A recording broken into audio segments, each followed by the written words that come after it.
John Michael Ferrari, and at 77 years young, he's shooting for the Best Pop Solo Performance Award at this year's Grammys, making him the oldest Grammy-nominated artist for Best Pop Solo. But he has had a fantastic career, and he is joining us this morning. Hello, thank you so much. Thank you. Thank you for having me on your show this morning. Well, I mean, that's the best way to come out of a commercial break is hearing the lovely sound coming from you. So let's talk about your long, successful career. I want you to, lay it all out for us. I want you to brag about yourself. What are just some of the things that you've done that have brought you to this point? Well, I've always wanted this dream, this opportunity ever since I was a kid living at the Nevada State Children's Home. And then I went to the service, and I kept that dream with me. And I knew when I got out that this is what I wanted to do, but I didn't know the path. And that's what took so long. At 70 years old, you think it's over. And then Pepper J walks in the room and says, "We're going to Nashville and record." At 70 years old, and I said, okay, and that was the turning point of everything. So you've done cover songs for most of your career. What made you decide to record and perform your own songs at the age of 71? Why the switch? Pepper, said, your songs are good. You got to do something with them. And it just never occurred to me, and I didn't know where to start, what to do. I mean, I've been playing in bands and playing cover songs, and she said, no, we need to go to Nashville. We need to record your own songs. And within 2 months after we hit Nashville, we had our first national chart. I think we came on the national charts as 198. And we were so happy just to be on the charts with all the major artists. And after a few weeks, we made it all the way up to #2. Wow, impressive. Are you surprised that your audience has really responded so well to you making your own music? It seems like you've received many awards since you started. That's Pepper's fault. She's the one that promotes everything, and she said, this is what we're going to do. And we put it out there, and it's been received just so wonderfully by everybody. But it tells a story that, when you think it's time to retire, it doesn't mean it's time to retire. It just means, try a different strategy, because all these years, I guess I was using the wrong strategy. And getting to Nashville and meeting the Nashville community and learning from them how to proceed and taking their advice really paid off. Let's talk about, you've been doing this for a very long time. I would imagine that you've probably gone all across the country, not just here in the USA.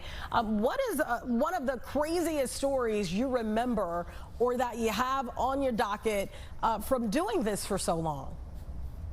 Well, it's always been a good story. People, they always come to me and they say, well, how do you know all these people in the audience? And I said, I don't. When they said, well, you always act like you do. And I said, that's where I came up with the phrase, there's never a stranger in the audience.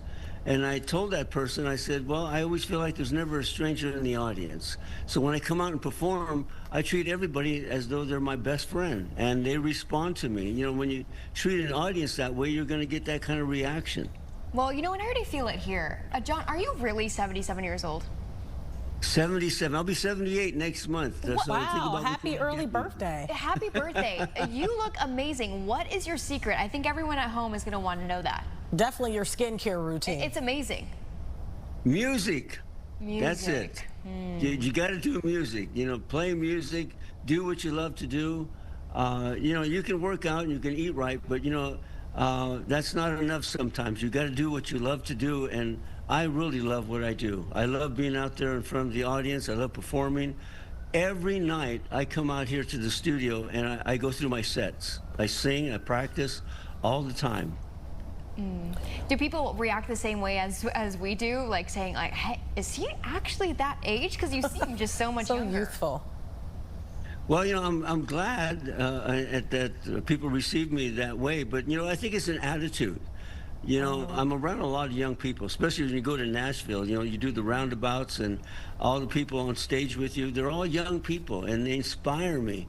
You got to keep up with them. Got to stay healthy and good spirits, and it's not hard to do when you're doing what you love. Speaking of love, your single is When Love Is Love. What is the inspiration behind that song? I love singing love songs. I mean, my favorite songs are love songs. You can't go wrong with love songs, and there's just something about them. I just get that feeling, you know, I can be in a situation and see a situation unfolding, and I can turn it into a love song. I just find a way to do it. I don't know, there's something inside of me that I just want to express that feeling of love and to everybody. So it comes out in my songs.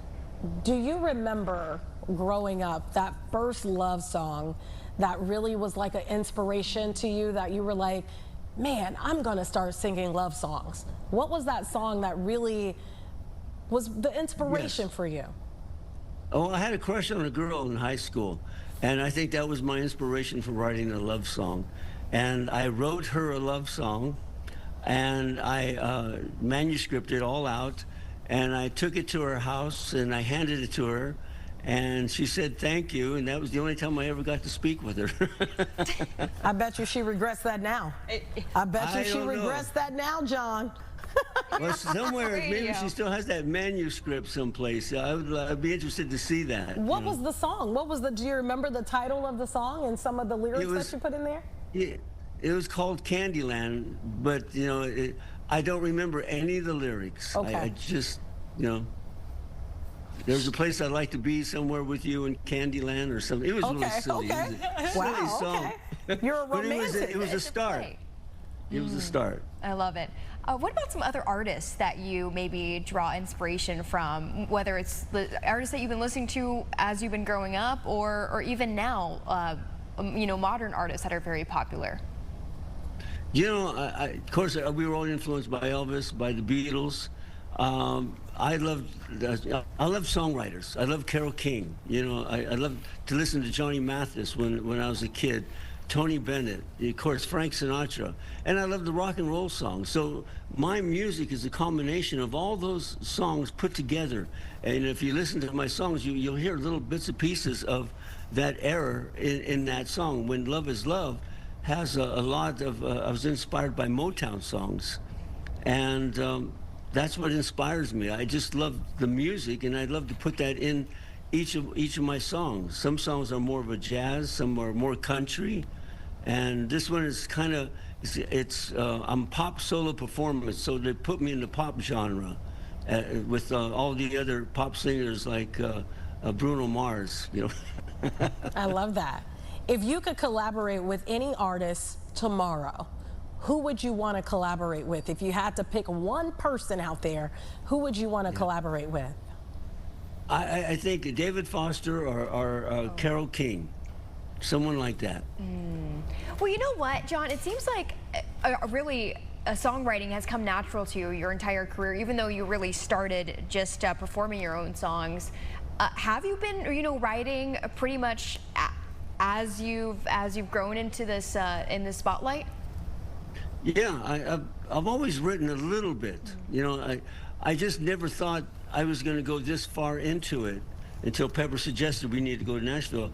But I would write little songs here and there and put them in a drawer. And, you know, Pepper would always say, you know, those are good songs, we should do something with them. And then it wasn't until we took action. But I've always been a frustrated songwriter, but there's a craft to it. There's a really craft, and that's what you learn when you go to Nashville, the craft of songwriting. And once you learn that and you take a few steps to put the songs out there, I think you really have a chance. So you have this single. My next question is, are you working on an album? Yes, in fact, we just released a new song called Smooth Sailing. It's a retro song, what do they call it, baby boomer song. It's about, I wish I could go back to being 23 and the Motown era. You know, it's a really poppy, happy song. Ooh, but that's our next song that's coming out. Smooth sailing. Yeah, what do you miss about that era? Because this is a few references now that you made about, you know, back during that time. Is there anything that you miss about that particular era? I love the music. I mean, even today, everywhere you go, you listen to the music. It's the 60s, the 70s, the 50s. I mean, it stays with us. And even the young people now, when they get our age, the music that's oldies to us, it's going to be their oldies, the same music. There was just something magical about the music. It was happy. It was poppy.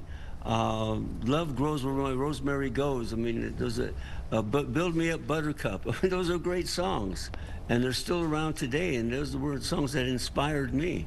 So I miss that, and I try to bring that back to in my music so that people can experience some of those feelings that I felt back then. You know, it is so nice to be able to connect with the older generation, like your grandparents, as you said, your parents, through music. You've already dropped pieces of little wisdom throughout the interview, but really, John, I want to ask you, for maybe a young songwriter or artist, what's your biggest piece of advice to them if they're scared of taking the leap to actually put themselves out there? You know, I think we're all scared of being criticized, but you know, you go to Nashville, nobody criticizes you. They give you advice.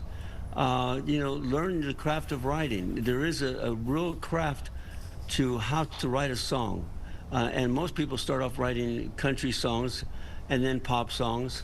But if you learn that, you know, you're going to get to where you want to go. But I always tell people, find somebody who's doing what you want to do and then follow their advice. That's what we did when we went to Nashville. You know, we took the advice of some very prominent people, and we took most all of it, and it paid off.